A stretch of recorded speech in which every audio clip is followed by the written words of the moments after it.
Citología del aparato urinario. Ernesto García Ureta.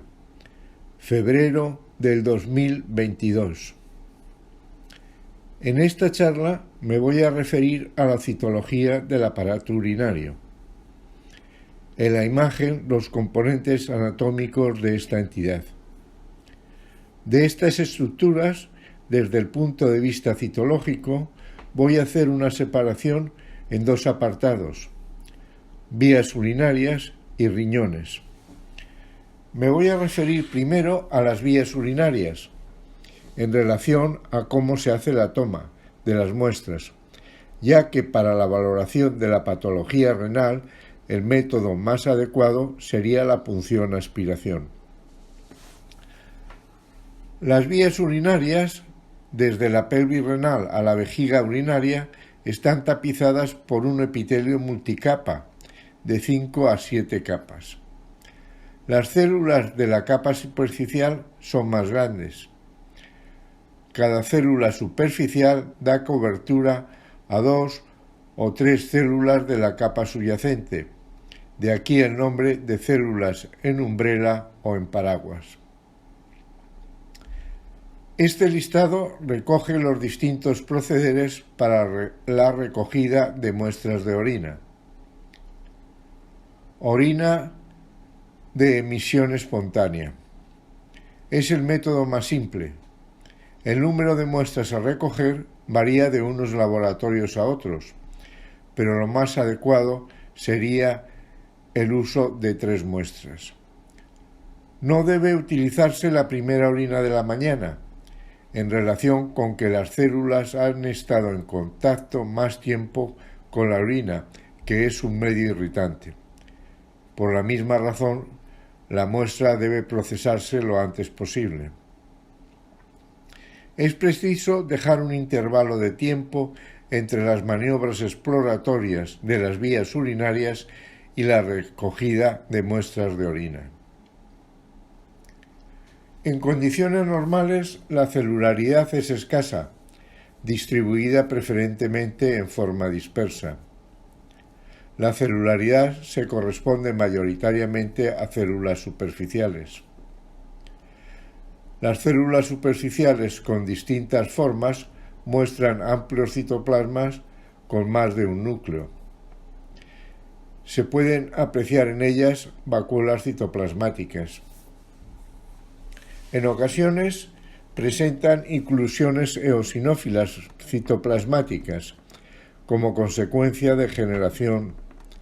También se pueden apreciar cambios reactivos con hipercromasia del núcleo y citoplasma que pueden hacer sospechar un proceso neoplásico. Las células de las capas más profundas son más pequeñas. Cada célula presenta un solo núcleo y citoplasmas densos. Trígono vesical.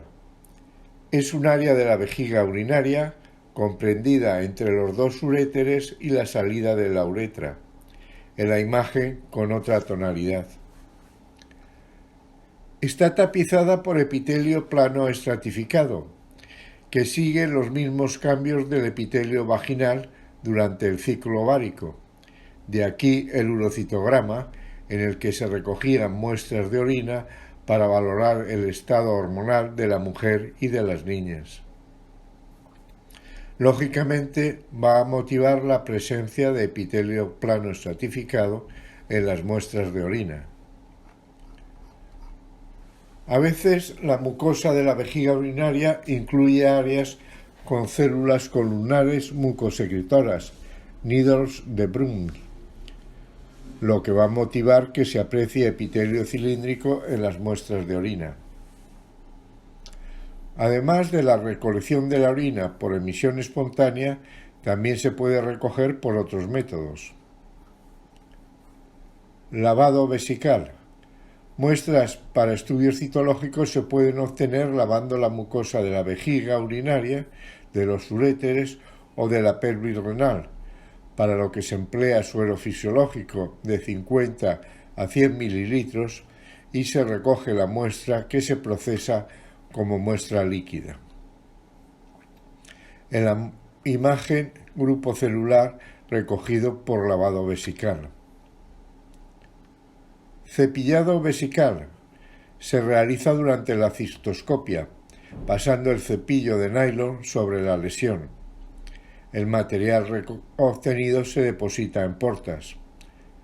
Con esta metodología se obtienen numerosos acúmulos celulares. Muestras por cateterismo.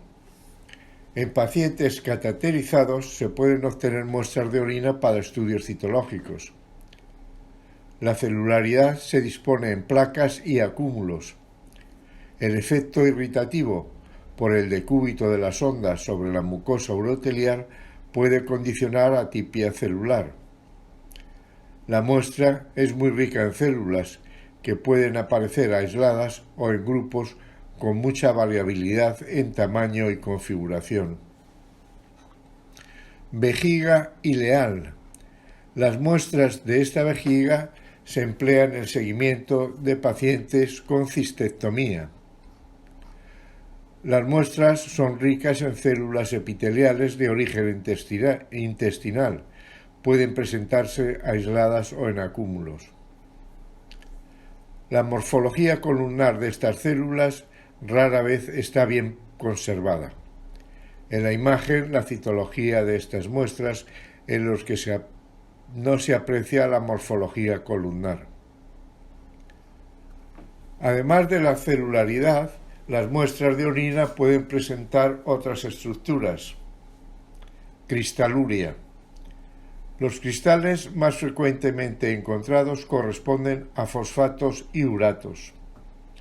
La morfología de los cristales varía ampliamente. Cilindros urinarios. Se forman en los túbulos renales. Pueden estar formados por distintas células o sustancias. Cistitis. La inflamación de la vejiga urinaria se denomina cistitis. Es frecuente en todas las edades, aunque las causas subyacentes varían con los diferentes grupos de edad. Los procesos inflamatorios pueden ser agudos o crónicos. Generalmente tienen un origen bacteriano, aunque también son causantes virus, hongos y parásitos. Muestra con abundantes polinucleares neutrófilos. En la cistitis aguda no siempre es posible detectar el germen causal. El Escherichia coli es el agente patógeno más frecuente. La entidad conocida como cistitis eosinofílica se presenta con importantes tasas de eosinófilos. A veces se relaciona con procesos alérgicos, pero también con otras condiciones. Virus. El citomegalovirus puede infectar las células uroteliales. La infección por citomegalovirus es bastante común en la población, aunque rara vez causa enfermedad. En la imagen, citomegalovirus en material histológico y citológico, con las clásicas inclusiones intranucleares y halo claro que las rodea. Polioma, con la inclusión basófila. Herpes virus. El herpes virus no es muy frecuente, aunque se encuentra en pacientes trasplantados e inmunodeprimidos. Aspecto histológico de la lesión. Cuadro citológico con la característica multinucleación y afacetamiento nuclear. Virus del papiloma humano. Células con los clases efectos citopáticos por la infección, con el espacio claro perinuclear y bordes encurvados de límites irregulares. Hongos. El hongo más frecuentemente encontrado es la Cándida albicans, en la imagen con su clásico aspecto de caña septada. Parásitos. Las tricomonas es posible encontrarlas en muestras de orina. Esquistosoma hematobium. El esquistosoma hematobium es un gusano. Su localización principal es en el norte de África, pero con la inmigración lo apreciamos con cierta frecuencia entre nosotros. Produce dolor y hematuria. Se relaciona con el carcinoma epidermoide. En la imagen, huevos del parásito. En esta imagen se aprecia el gancho con el que se inserta en la mucosa vesical. Balantidium coli.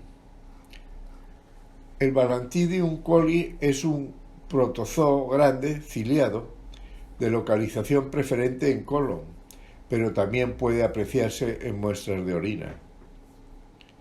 En la imagen, huevos del parásito que son grandes, de 40 a 70 micras.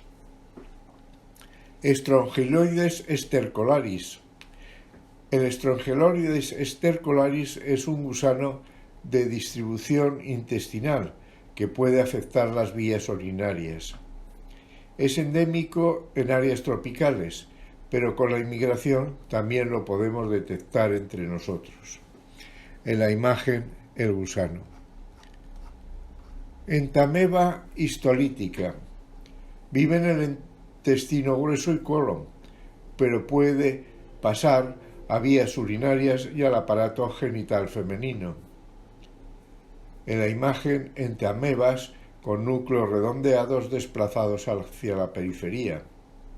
En esta imagen, la presencia citoplasmática de eritrocitos por la actividad fagocítica de la entamoeba. Toxoplasma gondii. Aunque afecta con más frecuencia al sistema nervioso central, puede afectar otras localizaciones. En la imagen, una célula con citoplasma, con quistes de toxoplasma. Imagen de los quistes de toxoplasma a microscopía electrónica. Procesos no malignos de las vías urinarias. Estos tres procesos pueden encontrarse en las vías urinarias. Cálculos urinarios. La existencia de cálculos en las vías urinarias va a motivar la presencia de células uroteliales con ciertas dificultades para su interpretación. Las células frecuentemente se esfolian en acúmulos papilares y pueden mostrar cambios degenerativos.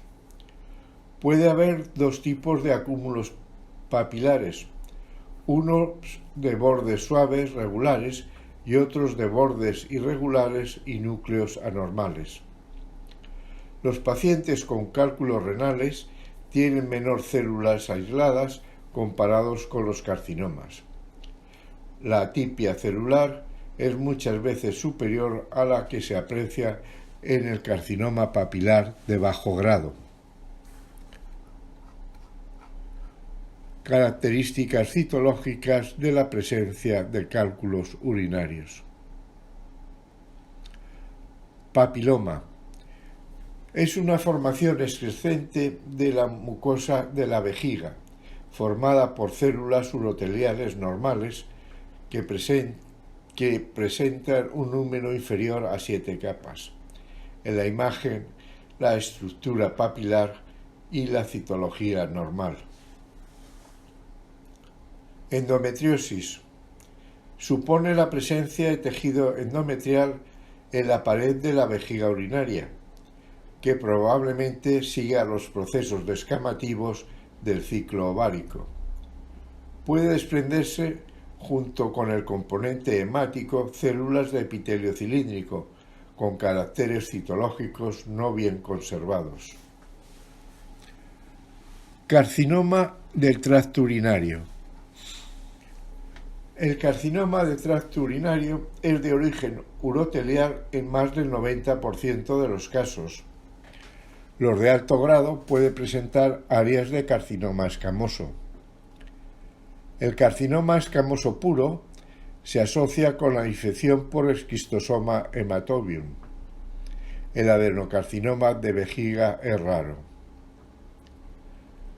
Los carcinomas de células endoteliales, como se aprecia en el esquema, pueden ser papilares y además invasivos, y pueden ser planos in situ y pueden también ser invasivos. Carcinoma papilar grado 1. Está formado por células uroteliales bien diferenciadas, similares a las células de la mucosa normal. Solo del 30 al 60% de estos carcinomas exfolian células. Las células de estos carcinomas son muy difíciles de diagnosticar. Aspecto general de uno de los extendidos de carcinoma de bajo grado. Detalle de la celularidad en que la atipia es muy reducida. Los caracteres citológicos en el carcinoma de bajo grado. Carcinoma ureterial grado 2. Son menos diferenciados que el grado 1. Presentan mayor número de capas de células con células más pleomórficas y atípicas. Los extendidos citológicos presentan más celularidad. Las células son más fáciles de diagnosticar que en el carcinoma de bajo grado. El fondo generalmente es limpio. Aspectos citológicos en el carcinoma papilar grado 2. Carcinoma uroterial grado 3. Histológicamente presenta más capas de células irregulares formadas por células neoplásicas. Citológicamente presenta un fondo sucio, con celularidad abundante. La celularidad está aislada o en pequeños grupos. La celularidad presenta un marcado pleomorfismo con atipia intensa. Resumen del cuadro citológico de este tumor. Carcinoma in situ. Histológicamente, la lesión está confinada al espesor del epitelio. Consiste en capas de células pleomórficas carcinomatosas. El fondo es limpio. Se aprecian células aisladas o en pequeños grupos. El pleomorfismo celular sugiere alto grado de malignidad. Con cierta frecuencia se diagnostican citológicamente como carcinoma papilar grado 3.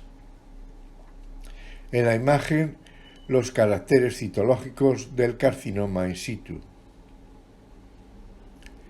Esta tabla recoge los factores que pueden intervenir en la rentabilidad diagnóstica del carcinoma urotelial. Patología renal. Toma de muestras. Desde el aspecto citológico, la toma de muestras se ha de hacer por punción-aspiración. En la diapositiva, el esquema y la imagen de la realización técnica. Patología benigna. Quistes. Los quistes representan la lesión renal que se punciona con mayor frecuencia. Son asintomáticos, suele ser un hallazgo casual. Su tamaño es variable. Los carcinomas renales también pueden sufrir degeneración quística. Aspecto citológico constituido por histocitos. También es posible apreciar en algunos casos células epiteliales cúbicas, pero en pequeño número. Los cuadros citológicos son escasamente celulares. Tumores benignos. Angiomiolipoma. El angiomiolipoma está compuesto por células de músculo liso, tejido adiposo y vasos. Se suele dar en mujeres de edad media avanzada. Aspecto citológico con elementos musculares y tejido adiposo. las características citológicas que con mayor frecuencia se presenta en el angiomiolipoma. Oncocitoma renal. El oncocitoma renal está compuesto por células grandes con citoplasmas densos eosinófilos granulares. Es un tumor con un comportamiento impredecible. En la imagen, el aspecto histológico de la lesión y la citología que lo forma. Aspecto de la punción con abundante celularidad distribuida en forma dispersa. Células grandes con amplios citoplasmas granulares eosinófilos y núcleos redondeados desplazados hacia la periferia. Esta sería la celularidad de los extendidos citológicos en el oncocitoma. Tumores malignos. Carcinoma renal. El carcinoma renal es el tumor maligno de riñón más común. Se origina a partir del túbulo proximal. Casi el 25% de los casos ya han metastatizado en el momento de la detección. Casi el 25% de los casos son bilaterales. Presenta gran variedad de patrones histológicos. En la imagen histológica, una proliferación celular difusa. La característica microscópica más común es una célula con amplio citoplasma claro relleno de vacuolas. Aspecto de la punción presentando acúmulos celulares. Detalle de la celularidad con núcleos irregulares, atípicos y citoplasmas claros. Resumen de las características citológicas. Carcinoma de pelvis renal. Son de tipo urotelial, similares a los descritos para las vías urinarias. Suponen el 7% de los tumores renales. Tumor de Wilms. Supone el 20% de los tumores malignos en los niños. En el 25% de los casos ya existe metástasis en el momento de su diagnóstico. Está constituido por 3 tipos de elementos. Epitelio embrionario, que puede semejar túbulos o glomérulos imperfectos. Elementos sarcomatosos, es generalmente similares al randomiosarcoma. Y células neoplásicas indiferenciadas. Conglomerados celulares de elementos de pequeño tamaño con escaso citoplasma. Aspecto de células dispersas polimorfas con marcada atipia nuclear y citoplasma escaso. Resumen del cuadro citológico en el que se puede apreciar distintas células de pequeño tamaño y diversa morfología. Muchas gracias por su atención.